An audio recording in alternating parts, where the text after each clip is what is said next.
Assalamualaikum warahmatullahi wabarakatuh. Saya Rizka Febriani Aulia, dosen Prodi PGMI, dosen pengampu pembelajaran IPA di MI SD. Assalamualaikum.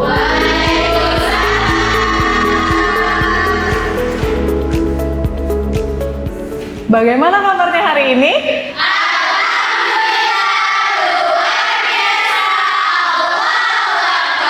Insya Allah, semangat sekali ya hari ini. Bagaimana perjalanan ke sini hari ini? Apakah lancar? Apakah ada kendala? Lancar semua ya? Apa? Good mood, mantap. Oke. Sebelum kita mulai pembelajaran hari ini, Ibu minta tolong sama Silvi, kita baca basmalah dulu ya. Silakan dipimpin teman-temannya. Sebentar, Ibu duduk dulu.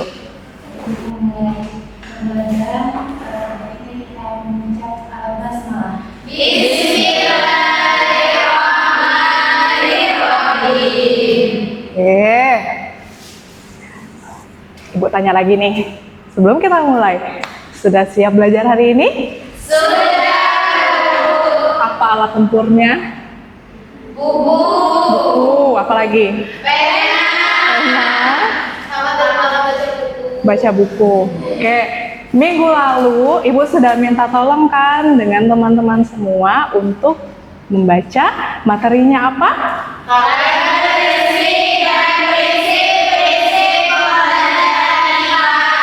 Benar sekali. Kita belajar karakteristik dan prinsip-prinsip pembelajaran IPA hari ini. Sebelum masuk lagi, Ibu mau bertanya lagi nih sama teman-teman semua. Biar cara berpikir kritisnya meningkat lagi hari ini. Siap? Siap. Pasti siap. Oke, Ibu ingin bertanya nih. Ada banyak sekali guru yang menyatakan bahwa pembelajaran IPA itu cukup dengan ceramah saja. Apakah teman-teman setuju dengan pendapat tersebut? Apakah tidak? Apa alasannya? Yuk, siapa yang berani? Ingrid, silahkan. Ibu, menurut saya tidak setuju dengan pertanyaan tadi yang Pernyataan yang Ibu sebut. Oke. Dan beliau menyampaikan bahwa pembelajaran IPA cukup disampaikan dengan metode ceramah saja. Iya. Bagi saya tidak setuju karena pembelajaran IPA tidak hanya mempelajari teori, tetapi juga proses menyambungkan pengetahuan. Di dalam pembelajaran IPA, siswa perlu melakukan pengamatan, percobaan, bertanya, dan menarik kesimpulan. Jika hanya ceramah, siswa cenderung hanya menerima informasi tanpa mengalami proses ilmiah. Nah, terus konsep IPA lebih mudah dipahami melalui pengalaman langsung. Oke, bagus sekali. Close dulu dong. Siapa lagi? Satu lagi nih Ibu minta. Siapa yang berani? Ayo. Kolaborasi antara ceramah sama praktek. Dengan praktik. Oke. Kalau ceramah tuh fokusnya kalau lagi ada yang gugup itu baru pakai ceramah dijelaskan sebagainya. Oke. Setuju tidak? Tepuk tangan dulu dong. Oke, iya. Karena pembelajaran IPA pada saat ini pendekatannya sudah student centered learning. Jadi semua pembelajaran itu berpusat kepada siswanya, guru sebagai fasilitator dan motivator. Oke. Maka karena pembelajaran kita pada saat ini berpusat kepada siswa atau apa? Student learning. Nah, maka dari itu kita wajib untuk mengetahui nih apa saja karakteristik pembelajaran IPA di MI atau SD, lalu prinsip-prinsip pembelajaran IPA di MI atau SD. Oke, kita lihat lagi nih di proyektornya. Nah, kita akan membahas 3 komponen hari ini, mengidentifikasi karakteristik pembelajaran IPA, menganalisis prinsip pembelajaran IPA, lalu yang terakhir, menyusun alternatif solusi yang tepat terhadap permasalahan dalam pembelajaran IPA berdasarkan karakteristik dan prinsip pembelajaran IPA. Ibu punya gambar? Mau lihat? Ini untuk menjawab 3 pertanyaan nantinya. Ibu punya 3 pertanyaan, tapi sebelum itu, Ibu minta teman-teman untuk melihat dulu gambar yang Ibu berikan. Nah, ini adalah suasana pembelajaran, proses pembelajaran IPA. Coba perhatikan, gambar yang pertama itu gambar apa sih kira-kira? Kalau teman-teman yang melihatnya, tuh ada tulisan catat materi gitu. Jadi guru itu hanya menyampaikan pembelajaran menggunakan metode ceramahnya. Kalau yang kedua nih, jawab pertanyaan ini, tapi terlihat siswanya kebingungan. Nah, berarti itu dampak dari metode ceramah yang dilaksanakan. Tidak ada pembaharuan, bukan pembelajaran berbasis student learning. Oke, nah sudah diamati dengan baik? Sudah. Oke, kita masuk ke slide selanjutnya. Ini dia 3 pertanyaannya. Apakah pembelajaran tersebut mencerminkan karakteristik pembelajaran IPA? Prinsip pembelajaran IPA apa yang belum diterapkan pada gambar tadi? Lalu desain alternatif pembelajaran yang berbasis student center learning dalam pembelajaran IPA. Bisa dipahami urutan pengetahuannya? Ini pertanyaan untuk teman-teman semua. Setelah mengamati gambar tadi, Ibu minta teman-teman untuk menjawab 3 pertanyaan ini. Oke, kita lanjut lagi ke slide berikutnya. Untuk menjawab pertanyaan tadi, 3 pertanyaan tadi, kita akan membagi kelompok menjadi 3 orang satu kelompok. Instruksinya berhitung 1-3 per baris. Nanti ingat angka teman-teman masing-masing dan silakan berkumpul nanti ya sesama pemilik angka. 1 dengan 1, 2 dengan 2, dan 3 dengan 3. Oke. Langkah berikutnya, instruksi berikutnya, analisis gambar dan temukan permasalahan pada kasus tersebut. Catat pada kertas kerja Anda semua. Lalu jawab 2 pertanyaan yang telah diajukan dan desain alternatif pembelajaran berbasis SCL pada pembelajaran IPA. SCL tadi apa? Oke, bisa kita mulai hitung? Oke, silahkan mulai dari Novi. 1, 2, 3, 1, 2, 3, 1, 2. Oke, ingat angkanya masing-masing? Iya. Silahkan berkumpul di kelompoknya dengan kondusif. Oke, sudah? Sudah aman? Sudah. Sudah berkumpul semua? Sudah.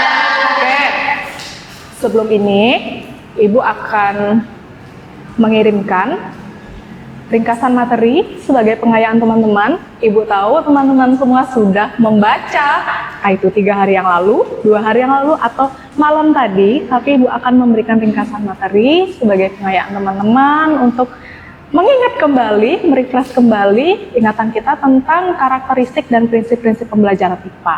Sebagai acuan teman-teman juga untuk menjawab 3 pertanyaan tadi. Ya? Oke, sebentar ya, Ibu kirim dulu. Sudah dapat materinya? Sudah ya? Oke. Nah, silahkan berdiskusi dengan kelompoknya masing-masing. Jawab 3 pertanyaan tadi. Ibu berikan 20 menit untuk berdiskusi. Cukup waktunya? Cukup. Oke. Lalu perhatikan dulu. Setelah berdiskusi nanti, Ibu minta hasil diskusinya dipresentasikan di depan. Bisa? Bisa. Oke, silakan dimulai dari sekarang.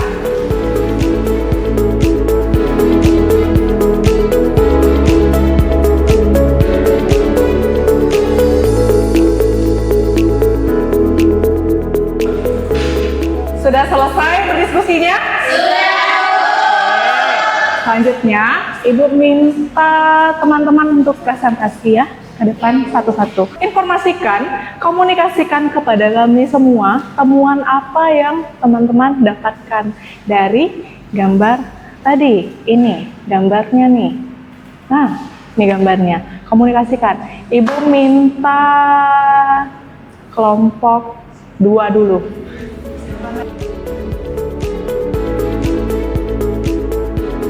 Oke, silahkan. Baik, teman-teman semua, saya perwakilan dari kelompok 1 akan menyampaikan hasil diskusi kami dari gambar yang ada di depan. Yaitu, apakah pembelajaran sudah mencerminkan karakteristik IPA?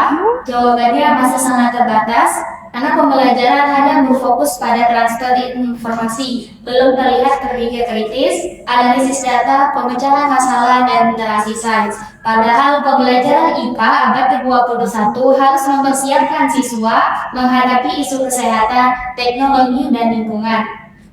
Selanjutnya, prinsip pembelajaran IPA yang belum diterapkan. Yang pertama adalah pembelajaran kontekstual, yang kedua scientific inquiry, yang ketiga pengembangan keterampilan hypothesis, dan yang keempat student centered learning. Selanjutnya, alternatif pembelajaran berbasis student centered learning dengan model project based learning atau PJBL, dengan proyek membuat poster atau model 3D sistem rangka manusia dan cara menjaga kesehatannya. Dengan kegiatan siswa, yang pertama, siswa mencari informasi dari berbagai sumber. Yang kedua, siswa membuat model atau poster. Yang ketiga, siswa menghubungkan fungsi tulang dengan kebiasaan hidup sehat. Yang keempat, siswa mempresentasikan proyek. Dan yang terakhir, siswa lain memberikan umpan balik. Hasil yang dikembangkan yang pertama adalah literasi sains, yang kedua kreativitas, yang ketiga kolaborasi, yang keempat komunikasi, dan yang kelima berpikir kritis. Sekian hasil diskusi kami dari kelompok 1. Terima kasih. Oke, close dulu dong.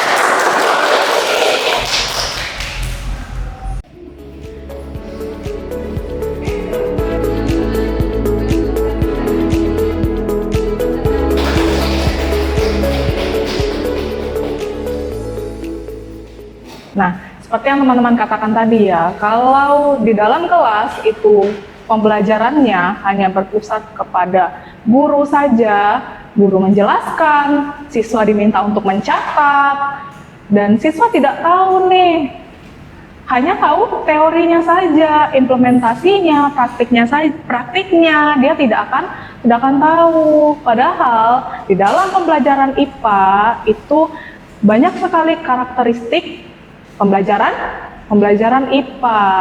Nah, karakteristik yang berpusat kepada si siswa. Lalu banyak sekali ini nanti akan kita bahas. Oke. Nah, kita mengenal karakteristik pembelajaran IPA dulu nih. Karakteristik pembelajaran IPA itu ciri khas yang membedakan pembelajaran IPA dari mata pelajaran yang lainnya. Karakteristik tersebut bersumber dari hakikat IPA sebagai produk, proses, dan sikap ilmiah. Pembelajaran IPA tidak hanya menekankan penguasaan konsep, tetapi juga proses memperoleh pengetahuan dan pembentukan sikap ilmiah peserta didik. Nah, ada 3, menekankan keterampilan proses sains, lalu berbasis pengalaman langsung, bersifat kontekstual. Lalu juga ada prinsip-prinsip pembelajaran IPA. Definisinya, prinsip pembelajaran IPA ini landasan yang harus diperlihatkan guru dalam merancang dan melaksanakan pembelajaran. Pertama juga ada prinsip inquiry, menekankan bahwa siswa memperoleh pengetahuan melalui proses penyelidikan dan penemuan. Langkah inquiry merumuskan masalah, menyusun hipotesis, pengumpulan data, dan menganalisis data, menerima kesimpulan. Oke, yang selanjutnya prinsip konstruktivisme. Prinsip konstruktivisme berpandangan bahwa pengetahuan dibangun oleh siswa sendiri melalui pengalaman belajar. Nah, saya ingin bertanya nih, prinsip konstruktivisme. Di dalam prinsip konstruktivisme, guru itu sebagai apa? Angkat tangannya yang tahu. Anak? Fasilitator. Si Novi, apa lagi? Pembimbing. Ada lagi? Satu lagi. Oke, Najwa, apa? Motivator. Benar. Lalu, yang ingin saya tanyakan lagi, peran siswa itu sebagai apa? Oke, Angela. Siswa yaitu aktif mencari informasi dan menghubungkan pengalaman dengan dosen baru. Oke, benar sekali. Nah, seperti yang kita bahas dari tadi nih, yang kita sebut-sebutkan nih dari tadi, student centered learning. Nah, student centered learning itu salah satu prinsip dalam pembelajaran IPA. Nah, student centered learning, pembelajaran IPA itu harus berpusatnya kepada siswa. Guru itu sebagai fasilitator saja. Oke, kita masuk nih ke prinsip yang selanjutnya. Prinsip kontekstual. Nah, kalau prinsip kontekstual itu materi IPA harus dikaitkan dengan lingkungan peserta didik. Nah, contohnya seperti apa nih contohnya? Dalam pembelajaran IPA kita ada belajar siklus air. Nah, siklus air itu final akhirnya akan menjadi apa? Turun hujan. Lalu nanti bisa nih diintegrasikan dengan lingkungan peserta didik. Hujan deras, dampaknya apa nih? Dampaknya apa? Banjir. Kalau lingkungannya kotor.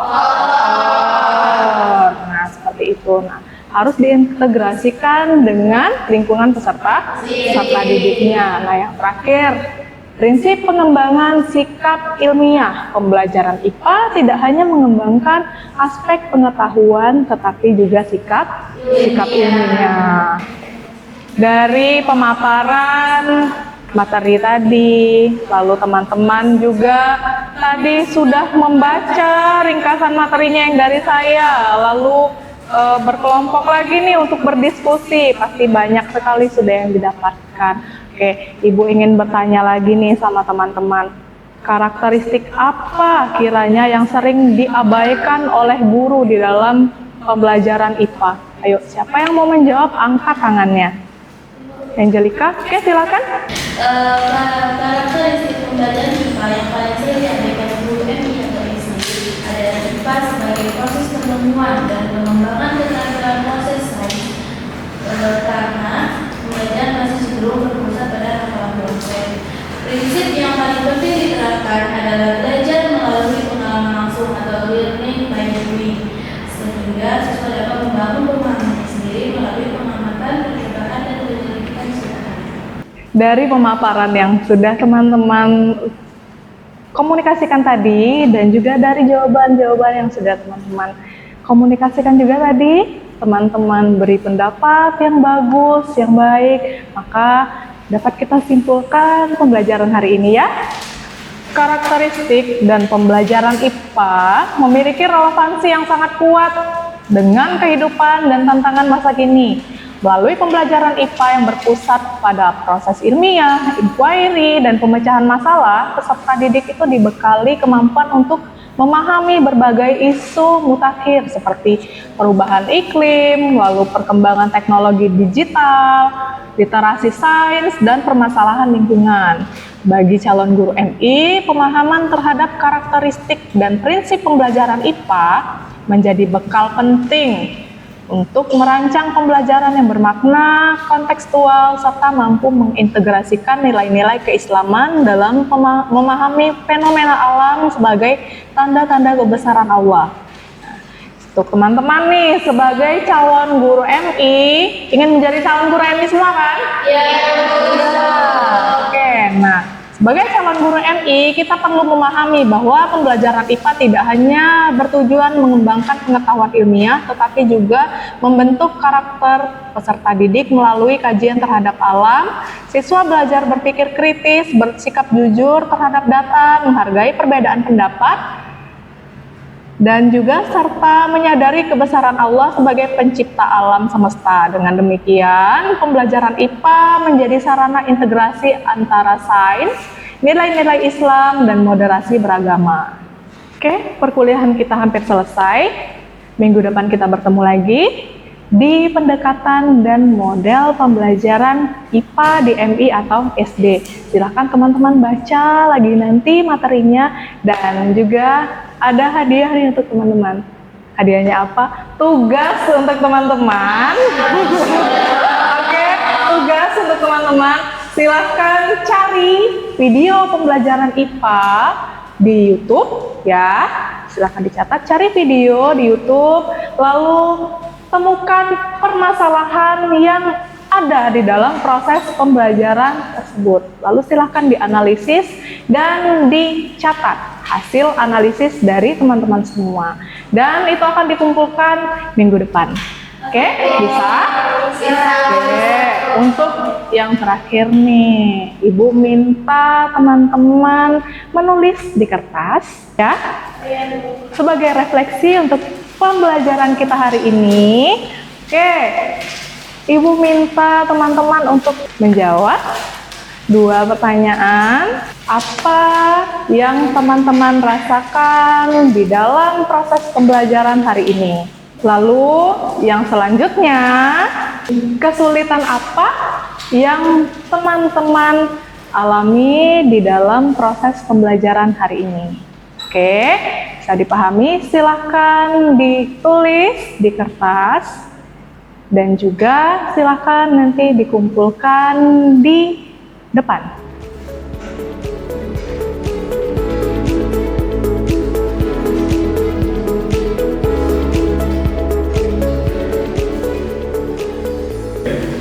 Oke, karena perkuliahan kita sudah selesai, maka silahkan Ibu minta Ingrid untuk membaca doa penutupnya.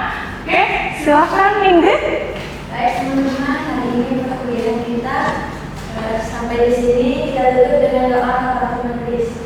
Bismillahirrahmanirrahim. Subhanallahumma wa bihamdika asyhadu an la ilaha illa anta astaghfiruka wa atubu ilaik. Baik, perkuliahan kita sudah selesai. Terima kasih untuk teman-teman yang sudah hadir di perkuliahan saya. Kita bertemu lagi di minggu depan. Saya akhiri. Wassalamualaikum warahmatullahi wabarakatuh.